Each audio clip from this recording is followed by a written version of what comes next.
Global Business Report on Arise News. So the Monetary Policy Committee held all rates constant. Benchmark interest rate in Nigeria remains at 11.5%. The Central Bank Governor Godwin Emefiele did hold a press conference, entertained a wide range of questions in which he was asked about the parallel market, foreign exchange rate there. He was asked about the recession, when we expect to exit, and he was asked about inflation, what the CBN is doing to combat inflation. Let's start with the Central Bank Governor's comments on the parallel market. And indeed, I heard some analysts talking about the parallel market, saying that exchange rate is at 480. I want to say this, that it is unfortunate and really unfair that even analysts who are supposed to know will play with numbers and begin to determine the exchange rate of our currency using parallel market rates. For the information of everybody, parallel market, as far as we know it and the data that we have, is a shallow market in Nigeria with no more than 5% of market share.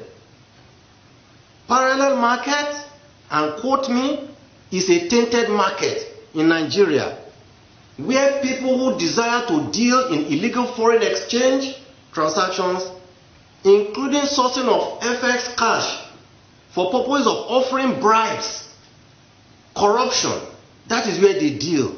And that is where people who are supposed to understand the implication of this on the economic activity on our country begin to go to television and begin to say that our exchange rate is 480. This is very unfortunate.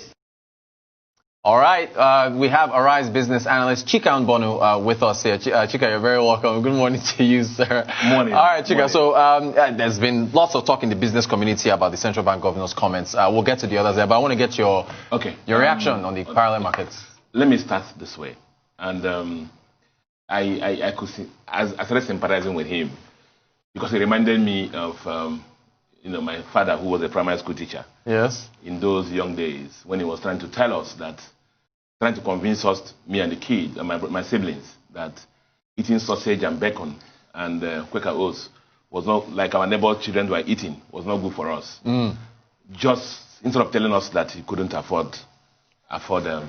Okay. I mean, what Nigeria has, what Central Bank Governor has, his problem is supply problem. Okay. Now, let me, the beautiful thing about economics is that, economic trends go in cycles. Yes. And so we have been this way before. We had recession in 2016, 2017, which came out in Q2 2017. Yes. And we had the similar FX situation that we have now. Areas of FPIs not remitted. That time, a lot of airline tickets were not even remitted. Right. Importers could not meet their FX needs. And there was a deliberate policy that time on how to manage it. Even that time, he struggled. A lot of people talked about, letting the rate move so that he can meet the demand. He didn't. The CBN didn't do it. It took some time before the I&E window came into play. Right. Now, push it forward a little. When stability returned to the system, sentiment returned to the system, at the time, the parallel market, as it's called, red, do you know, was lower than the central bank rate. You've mentioned it. Was lower, such that even the parallel market people didn't have customers again, because of the fact that there was stability in the market, supply was certain, and people could meet their official needs. So look at that now. Right. So the problem we have now is a supply problem. It's major. Yes. And so I'll give you an example. An airline that I know I do some things with, I've been advertising since the beginning of the year that they're going to have 3 new aircraft. Okay. Nigerian airline. And the aircraft are going to come to Nigeria by September. So yesterday, I just remember that I've not seen the new aircraft, because I travel a lot. Right. And I called the owner, and he said, that he has not been able to pay the last installment. For the aircraft? For the aircraft, Embraer. Right. That's why the aircraft are not here. if you go to manufacturing companies, everybody's complaining about foreign exchange. And so that is a major problem. Supply is a problem. Right. Unlike the last time, where fortune smiled on us, oil prices moved, and so we had a creation to our reserves. And so CBN became confident enough to be able to support the markets. This has not happened.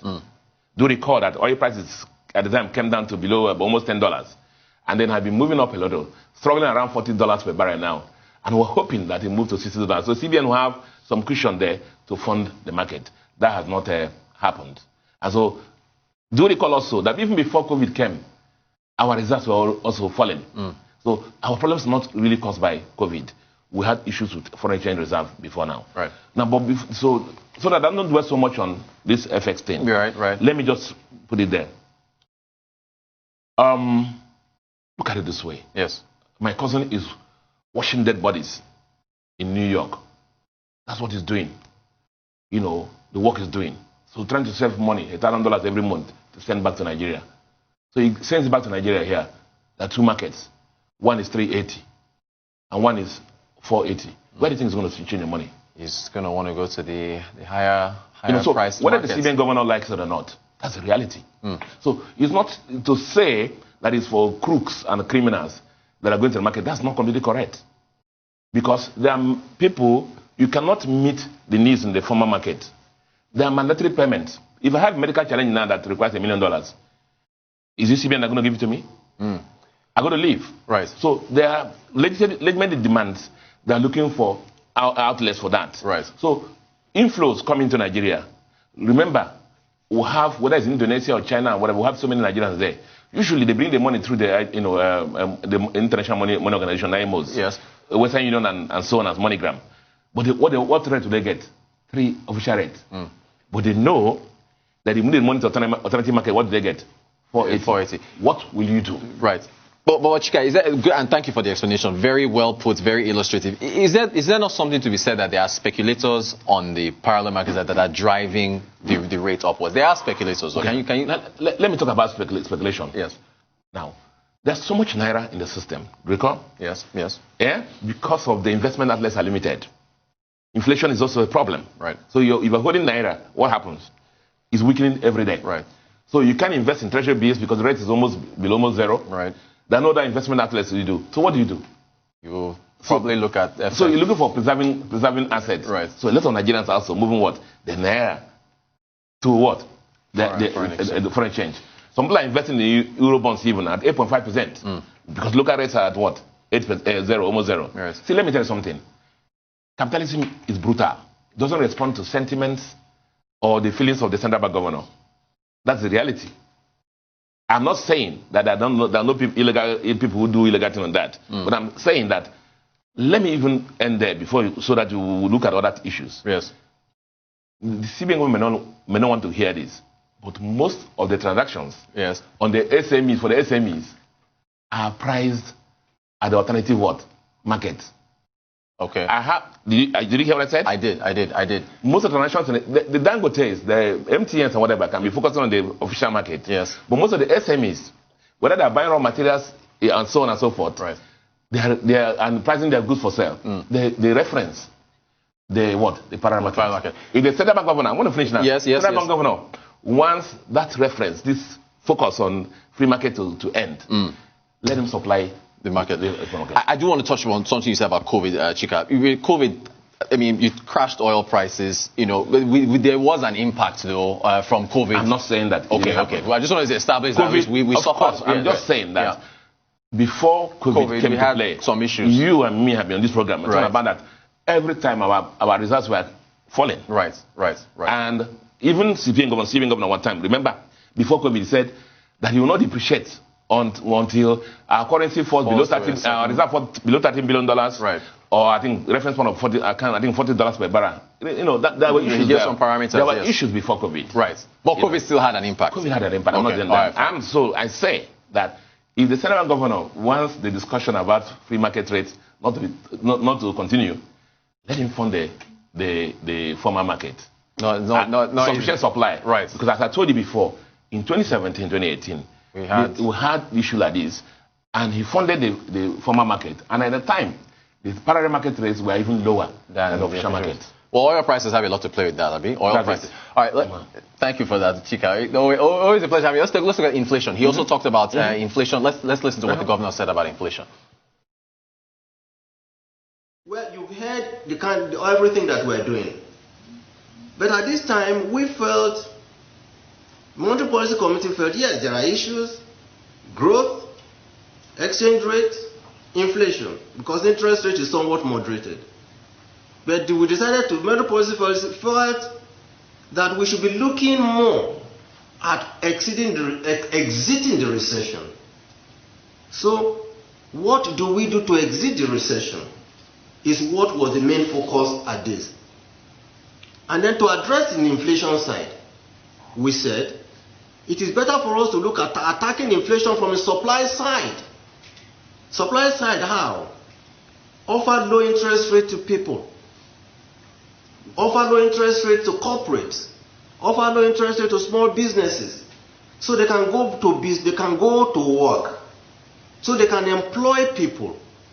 By employing people, we see improvement in manufacturing and industrial output. When there is improvement in industrial and manufacturing output, what you will see is that supply for goods will increase, perhaps surpass demand, so that prices can come down and ultimately impact positively on inflation. That is the strategy monetary policy has decided unanimously to adopt. It's not my position. It's a position of 10 people, and it is a unanimous decision, and we feel Nigerians should please allow us, give this a chance, and let's see how this works.